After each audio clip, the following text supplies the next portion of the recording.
Muy buenas. Bienvenidos una vez más a Diales Perdidos. Sí, hoy estoy contento. ¿Saben por qué? Porque ha vuelto el hijo pródigo. Ha vuelto nuestro séptimo hijo. Ha vuelto el lobizón. Así que sin dar más vueltas, prepárate. En tu lugar favorito, te recomiendo que siempre uses auriculares. Dale, apúrate. Apaga la luz. Dale, ahora sí, porque este dial ya empezó.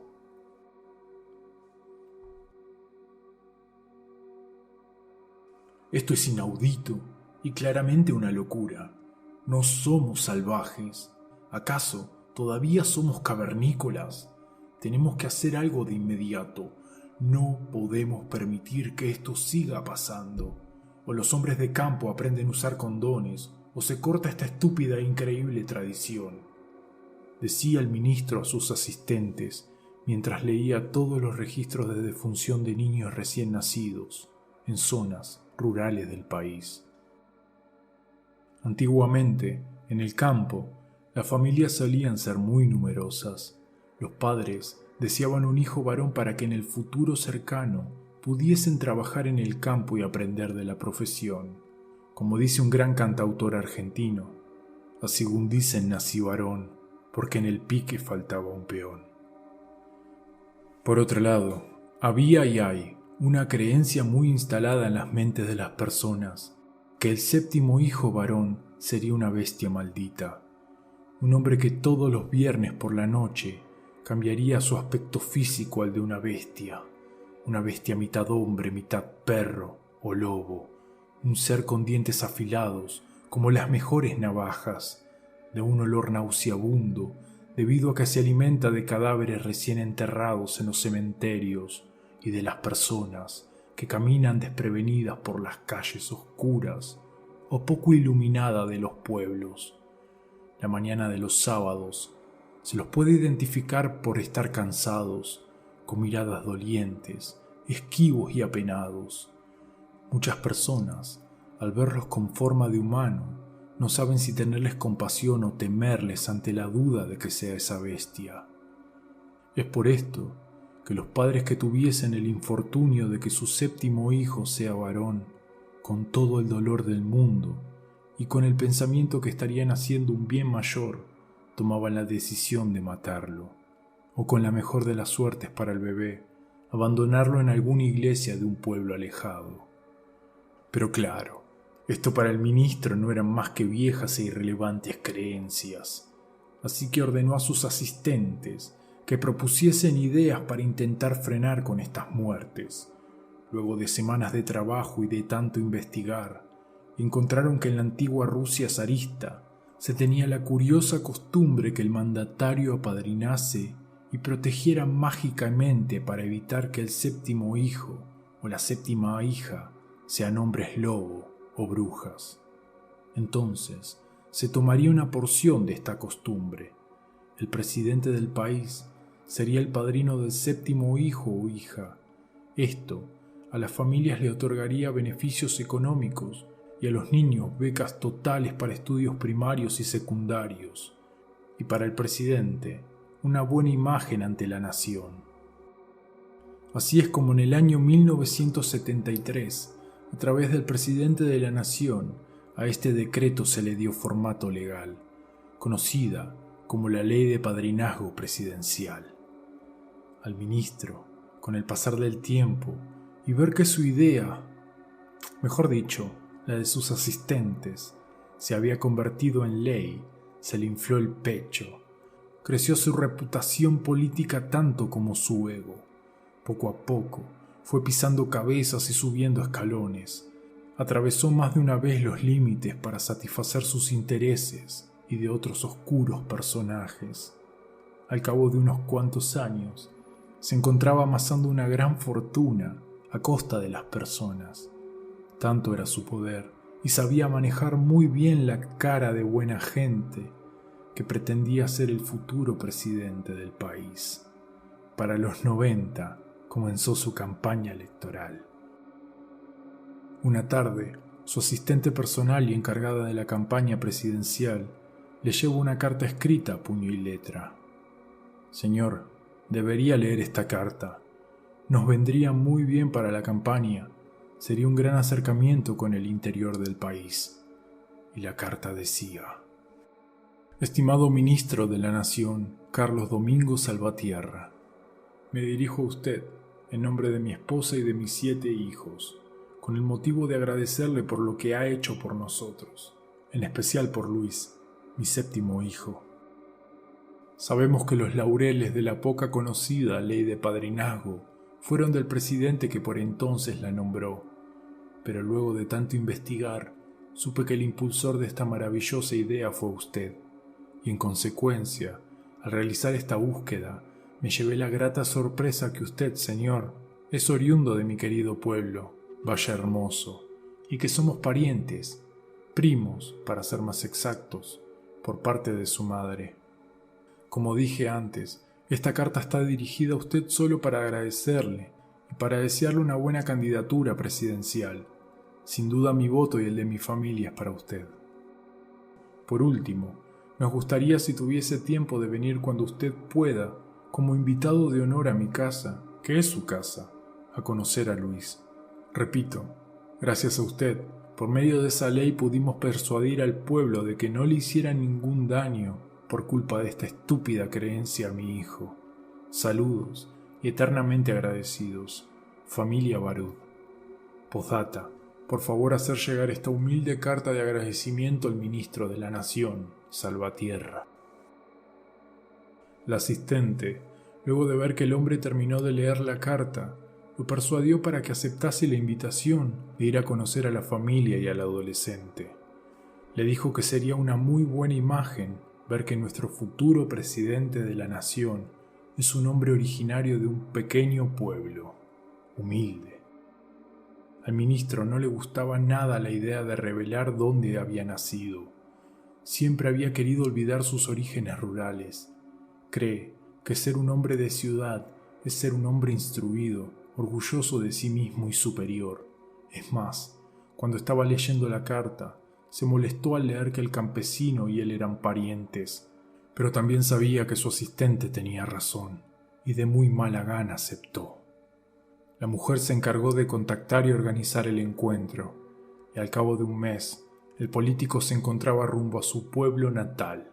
Claramente viajaba con un séquito de personas que lo rodeaba, desde su guardia personal, asistentes de todo tipo, camarógrafos y fotógrafos. Cuando llegó a su pueblo, no emitió palabra, ni suspiró en añoranza. Solo preguntó si el campesino vivía muy lejos. Estaba algo molesto. Al llegar, y para su sorpresa, la casa del campesino era casi una mansión, de 2 plantas, tal vez unos 600 metros cuadrados, una construcción que desentonaba por completo con el pueblo, que no tenía nada que ver con la típica casa tradicional del lugar. El político esperaba una casa humilde, de una planta en buen estado, pero pequeña. Alrededor de la casa habían jardines muy bien decorados, con un hermoso césped y árboles, una construcción pequeña, una caballeriza y piscina. El ministro clavó su mirada en su asistente, que también se encontraba anonadada y desconcertada por el lugar en el que estaban, y le preguntó: ¿Cómo se supone que esta persona me va a acercar con la gente común del interior del país? La mujer, tartamudeando, decía que estaba confundida, que era un error, tendría que haber un error. Se abre el magnífico portón de entrada y sale a recibirlos Jorge Barud, muy contento de la llegada del ministro. El político sonrió y se acercó a saludar cordialmente, y rápidamente los fotógrafos comenzaron a tomar fotos de aquel primer saludo de bienvenida. Cuando Jorge invita a todo el mundo a pasar hasta su casa, a conocer el resto de la familia, el ministro se subió a su auto en el que iba junto a su asistente y Jorge a su pick-up con algunos empleados, y se dirigieron a la casa que estaba como unos 1000 metros del portón. En el corto trayecto, el político ordenó que todos los camarógrafos, los fotógrafos y todo aquel que tuviese algo que ver con la campaña se marchara del lugar. Entendía que este hombre no representaba de ninguna manera al resto de la población del país. Él también quería marcharse. Sentía que estaba perdiendo el tiempo, pero ya estaba ahí y no podía fugarse. Pensaba que luego de comer inventaría alguna excusa para poder marcharse cuanto antes. El ministro conoció a la mujer de Jorge y a todos sus hijos, que ya eran adultos. El más pequeño justamente era Luis, el séptimo. Primeramente saludó a la señora, y luego a la única hija mujer, y finalmente a los 6 varones. Condujeron al ministro Salvatierra y a su asistente a través de la casa, hasta salir por una gran puerta trasera a un jardín gigante muy hermoso, a una glorieta natural amplia, en donde se sentaron en una gran mesa redonda y los empleados les sirvieron la comida. Al político en esta situación de extremo lujo le revivió momentos de reuniones de negocios con altos empresarios y políticos de peso. La comida transcurrió de manera distendida y agradable. El invitado se permitió recordar lugares y zonas que de chico le gustaba recorrer en el pueblo. En un momento, le preguntó por su parentesco, y aunque llegó a conocer a su tío, el padre de Jorge, nunca tuvieron la posibilidad de conocerse, a lo que respondió ágil y evasivamente Jorge, que fue producto de una relación a escondidas. Luego de tantas charlas, el ministro pudo preguntar lo que estaba queriendo preguntar desde que entró a la casa. ¿A qué se dedicaban y cómo habían generado toda esa fortuna? Jorge respondió que ya está jubilado, que solo se dedica a guiar a sus hijos, pero todo comenzó fruto a un gran trabajo y con un fuerte deseo de crecer y darle lo mejor a su esposa e hijos. Eso llevó tiempo y muchísimas horas de trabajo.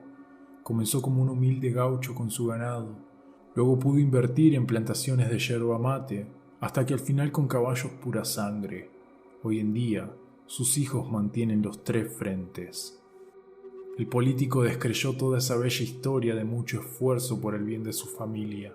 Solo un demonio sabe cuando tiene enfrente otro demonio, pero dejó pasar la respuesta.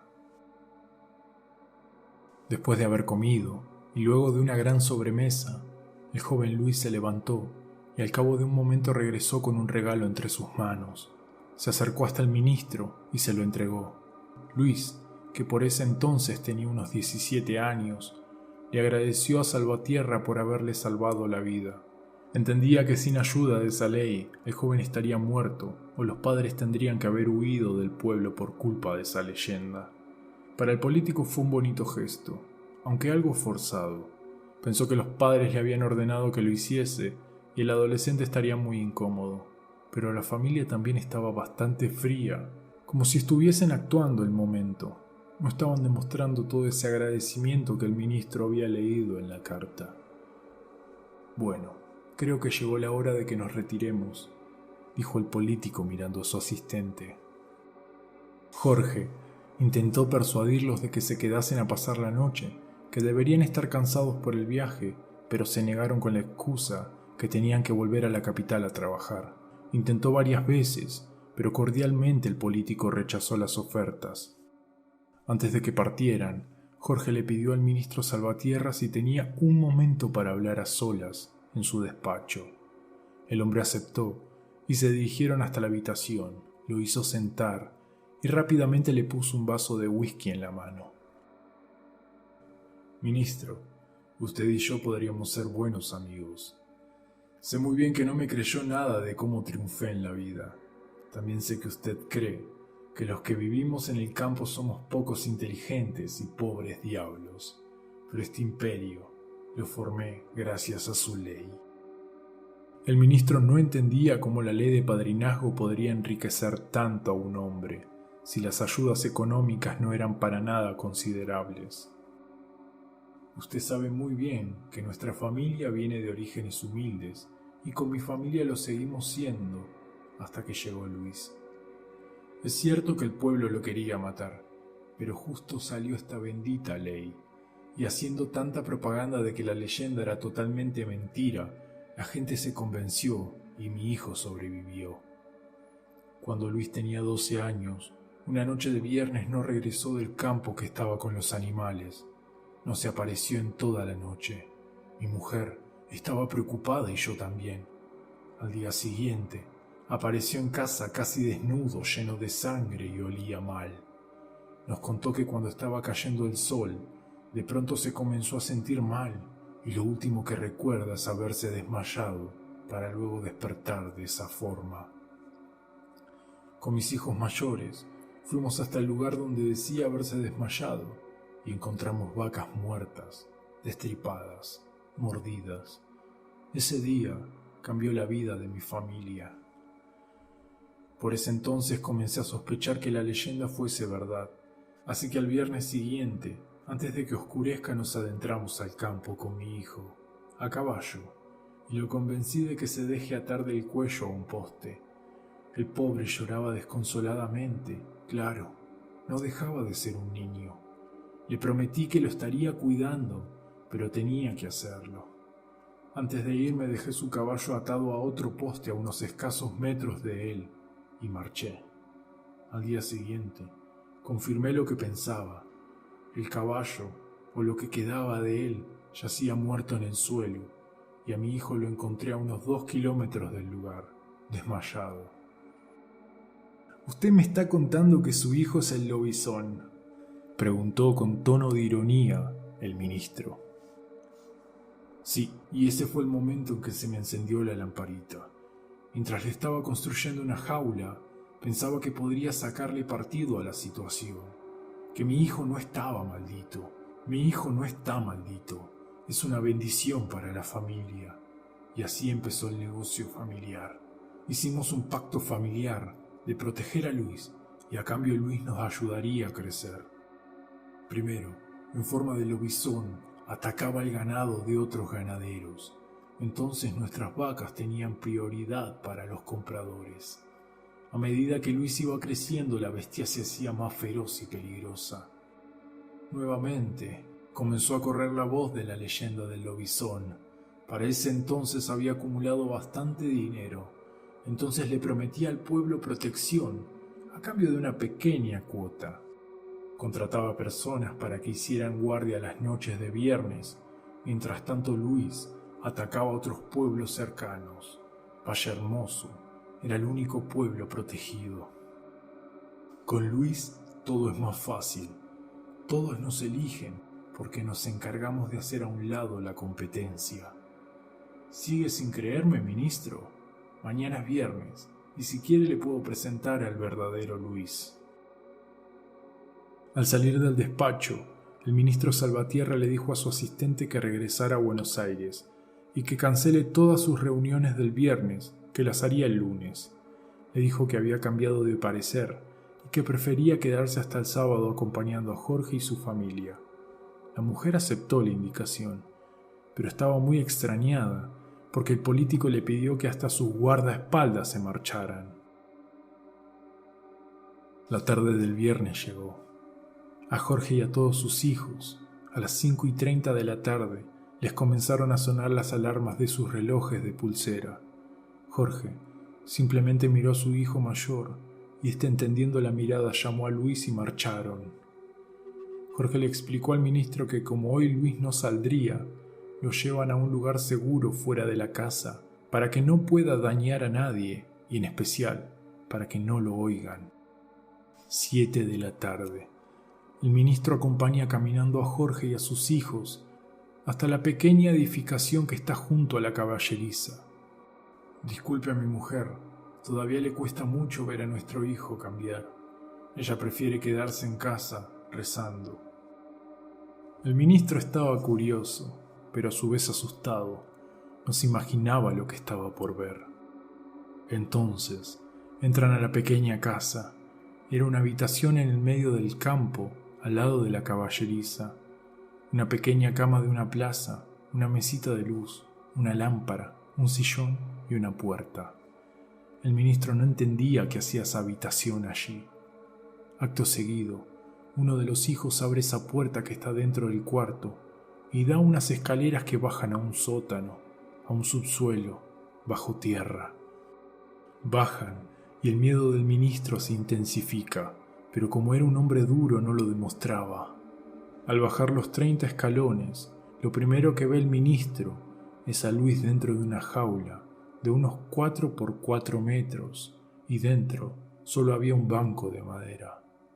Luis estaba acostumbrado, estaba cabizbajo. «¿Qué está pasando?», preguntó el ministro. «Espere», dijo Jorge con la mano. Fueron unos minutos en silencio.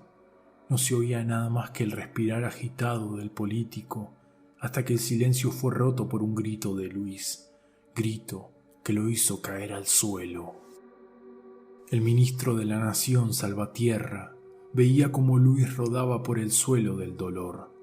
Los gritos comenzaron a ser guturales. Botaba como una pelota y cada vez que tocaba el suelo se oía un hueso romperse. Pero en cada bote Luis parecía ser más grande de tamaño. El ministro se frotaba los ojos. Algo raro había. Dios no hizo nuestros ojos para ver cosas que no se pueden comprender. Como le contamos a la mente lo que nuestros ojos están viendo. Un frenesí de sangre, unos estruendos de huesos rotos que no se rompen, sino que inhumanamente se agrandan y fortalecen. ¿Cómo se le explica a la mente que el orden cósmico que rige la vida se puede doblegar en un solo segundo al ver morir a un joven y ver nacer una bestia? Eso vio el ministro. Y el show finalizó con un gran aullido de furia, seguido por los aplausos y vitoreos de los familiares. La mañana siguiente, el ministro salió del cuarto de huéspedes en el que estaba alojado, apresurado por marcharse, pero antes se topó con Jorge, y por detrás vio pasar a Luis cubierto con unas toallas, subiendo las escaleras que daban al cuarto. Se quedaron mirando unos segundos. Jorge lo interrumpió. «Lo que vio ayer, no lo tome como algo malo, sino piense que aquí, con mi familia, usted y su carrera política tienen una oportunidad. No la deje pasar. Podemos salir beneficiados los dos. Al fin y al cabo, somos familia. Entre familia nos protegemos».